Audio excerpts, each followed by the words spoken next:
creo, Álvaro, también que debería descontaminarse el tema en particular el tema de Felipe Calderón.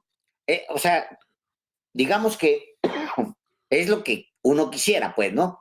Que se descontaminara políticamente el tema Felipe Calderón, que se pudiera tener un cuerpo profesional de investigadores, de gente profesional. Incluso yo le sugeriría al gobierno de la República acercarse a algo parecido al GIEI, donde se le entregue a expertos internacionales en la materia el caso Felipe Calderón y la guerra en México. O sea, porque hay una decisión que lleva a un país a la tragedia que estamos viviendo hasta el día de hoy, donde hay desaparecidos, donde hay desplazamiento forzado, donde hay ejecutados, donde hay muertos, donde hay civiles y que participan en presunta relación en presunto contacto con los cárteles de la droga que supuestamente están combatiendo, donde una ala del ejército que ya había sido identificada como corrupta también participa, donde hay asesores que tomaron decisiones junto con Felipe Calderón, y entonces hay digamos, una nata que es más grande que Felipe Calderón y que Genaro García Luna, Álvaro. Está el que fue director del CISEN. ¿Por qué no se ha hablado del director del CISEN? ¿Por qué tampoco se ha hablado del cuarto de guerra de Felipe Calderón? ¿Quiénes tomaban parte ahí? ¿Estaba su familia? Es decir, Margarita Zavala supo en algún momento que Felipe Calderón iba a lanzar una guerra y fue parte de la opinión que Felipe Calderón tomó. Creo que eso se tiene que saber. Estaba ahí sus asesores más cercanos, como por ejemplo, no sé, aunque no estuvieran en la cartera, Javier Lozano, que estaba en Secretaría del Trabajo, pero que era un personaje importante, cercano y asesor directo de Felipe Calderón. Estaba ahí en esa toma de decisiones, estaban ahí el secretario de Hacienda, ahora escondido allá en Chihuahua. Él toma decisiones porque él, Ernesto Cordero.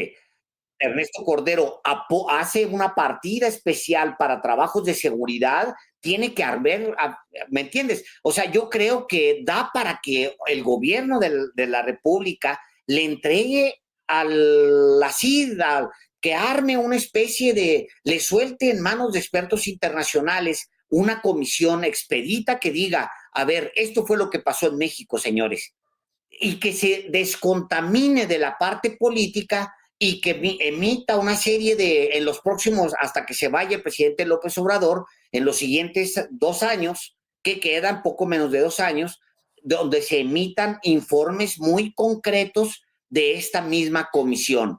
Yo digo que una comisión de la verdad para este caso ya casi es urgente. Lástima el tipo de fiscalía que tenemos, lástima porque también tendría que ser desde ahí abrirse una gran investigación. Me parece que el principal obstáculo para eso que formulas y que me parece atendible, Alejandro, es el propio presidente Andrés Manuel López Obrador. Él ha dicho que no va a formular ningún cargo contra Calderón y, sin embargo, pues yo lo que advierto es que sí, al margen de lo que haga el gobierno, sí, el tiempo está colocando en su sitio a Calderón y a ese equipo que sigue vigente, ya no en la administración pública o no completos, pero sí en negocios.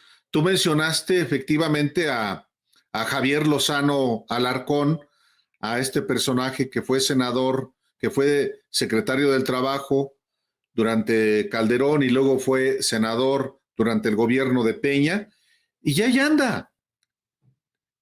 Pero también está vigente Ernesto Cordero, que es asesor de la gobernadora de Chihuahua, y Roberto Gil Suárez, que fue secretario particular y subsecretario de Gobernación, que es ahora el coordinador del proyecto presidencial de la senadora Lili Telles. Y está Alejandra Sota, que fue la vocera y que la que le traía siempre rodeada de guardaespaldas que le puso Genaro García Luna, a quien adora. Y esa mujer sigue haciendo trabajo político, por ejemplo, en campañas, apoyando, por ejemplo, a la alcaldesa de Álvaro Obregón, Lía Limón, o Max Cortázar, que fue también portavoz de Felipe Calderón, clave en el cuarto de guerra y que está en el equipo del fugitivo Francisco Javier García Cabeza de Vaca, y ahora trabaja también con la gobernadora de Aguascalientes, Teresa Jiménez. Entonces, O sí, Alejandro hay muchos Poiré, personajes, o Alejandro Poiré, el que fue secretario el de mismo, Gobernación, la misma Margarita Zavala, Álvaro, porque Fernando Gómez ella, Montt, Alejandro, Fernando y Gómez Montt, claro, y claro, Margarita Zavala en primerísimo lugar. Y su claro, cuñado, Juan Ignacio claro, Zavala, ese ¿quiénes de ellos? personajillo, Juan Ignacio Zavala, un iletrado que también en buena medida por las relaciones de Calderón con los españoles, de Grupo Santillana, del Grupo Prisa, fue a dirigir, por ejemplo, la W Radio. Entonces, sí, toda esa pandilla, toda esa caterva de personajes que rodearon a Felipe Calderón está muy vigente. Y otros que, bueno, en el caso tú mencionabas al director del CISEN, a Guillermo Valdés Castellanos, acaba de publicar en la revista Letras Libres del muy íntimo amigo de Felipe Calderón, Enrique Krause, que también lo protege allá en España, un texto en el que comienza diciendo, no sé si García Luna es culpable o no. ¿Y qué diablos hacía como director del CISEN ese individuo?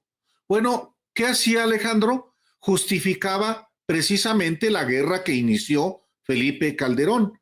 Y tú has mencionado también a Alejandro Poiré, que fue secretario de Gobernación, pero como él, otros personajes que están en los negocios, incluyendo a los que son PRIAN al 100%, como José Antonio Meade, por ejemplo.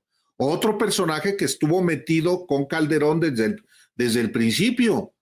Otros tecnócratas que se han ido apartando, pero que andan en los negocios y que forman parte de esa misma pandilla encabezada por Calderón.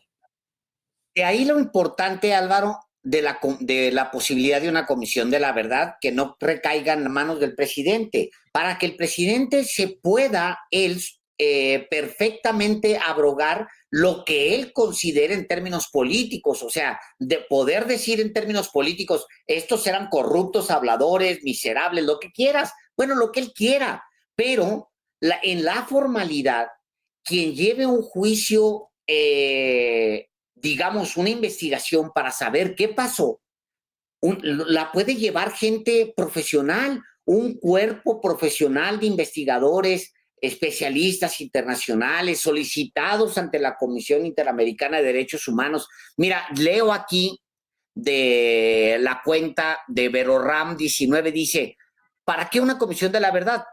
Reconocimiento a las víctimas, excarcelación y resarcimiento para los encarcelados injustamente, acciones que garanticen la no repetición. Bueno, desde eso hasta el señalamiento público, Álvaro, de personajes que se han escondido después de que se fue Calderón, como lo han hecho muchos ahora con Peña Nieto, que se han escondido y que no están en la mira pública, pero que participaron en la toma de decisión para llevar a México a esta guerra. Y me parece que después de 10 años de que se inició esta guerra, más de 10 años de que se inició esta guerra, los mexicanos queremos saber en qué momento se tomó. Es más, yo te diría una cosa más. ¿Por qué no tendría que ser parte de la discusión el hecho de que Felipe Calderón bebía mucho en esos años, como hay muchos testimonios? Sobran los testimonios de entre ellos mismos, Álvaro. Aquí hemos leído testimonios, incluso el señalamiento que hace Julio Scherer en su momento en un libro citando a Manuel Espino. O sea, esa decisión pudo haberse tomado como sugiere Carmen Aristegui en su momento, y por lo cual en su momento también la quieren despedir, la quieren correr por la mala de MBS. ¿Por qué? Pues porque era un presidente, y yo creo que todo eso, Álvaro, se tendría que saber, tendría que pasar por una gran revisión, pero que no suspenda ni limite al presidente para que él diga lo que él quiera sobre el personaje que quiera, pero que la investigación caiga sobre gente ajena, distante al gobierno, que no contamine políticamente una investigación. Yo creo que le harían un gran favor a México. En fin, señor Delgado, sugiero que nos vayamos a un corte. Pues sí, veremos si efectivamente alguien toma esta iniciativa y se activa para los objetivos que tú has formulado. Ya veremos. Vámonos a una pausa y volvemos.